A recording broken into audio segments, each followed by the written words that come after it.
आता पाहूया कशी सुरू आहे लोकसभेची रणधुमाळी, त्या संदर्भातल्या टॉप 9 बातम्या। नवनीत राणा यांना पाडण्यासाठी बच्चू कडू यांनी उमेदवार उभा केलेला आहे। बच्चू कडू हे काँग्रेसची बी टीम। रवी राणांचा बच्चू कडूंवर हल्लाबोल। अमरावती लोकसभा मतदारसंघातून वंचितच्या उमेदवाराची माघार, प्राजक्ता पिल्लेवान उमेदवारी अर्ज दाखल करणार नाही, सूत्रांची माहिती। तर आनंदराज आंबेडकरांचा वंचितचा त्यांना पाठिंबा। सुनेत्रा पवार यांच्या प्रचारासाठी देवेंद्र फडणवीस मैदानात उतरणार। हर्षवर्धन पाटलांची नाराजी दूर केल्यानंतर फडणवीसांची उद्या इंदापुरात जाहीर सभा।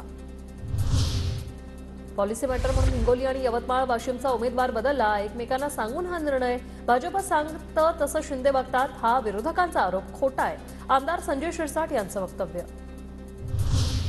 राधानगरी तालुक्यातील एका कार्यक्रमात छत्रपती संभाजीराजे आणि महायुतीचे उमेदवार संजय मंडलिक यांची समोरासमोर भेट। छत्रपती संभाजीराजेंचा छत्रपती शाहू महाराजांसाठी प्रचाराचा धडाका। वंचितची भूमिका भाजपला अनुकूल, प्रकाश आंबेडकरांची भूमिका लोकशाही, संविधान आणि बाबासाहेब आंबेडकरांच्या विचाराविरोधात। माजी खासदार भालचंद्र मुनगेकर यांचं वक्तव्य। हकालपट्टीनंतर संजय निरुपम यांचा काँग्रेस पक्षातून राजीनामा, अपक्ष लढण्याची वेळ येणार नाही। मुंबई उत्तर पश्चिम मधून निवडणूक लढणार संजय निरुपम यांचं वक्तव्य।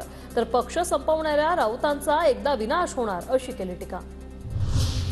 संजय निरुपम काँग्रेसनं रस्त्यावर फेकलेला कचरा घरात घेण्याची गरज नाही, मोहित कंबोज यांचं वक्तव्य। तर कंबोज माझा जुना मित्र, आम्ही वाद मिटवून घेऊ, निरुपम यांची प्रतिक्रिया।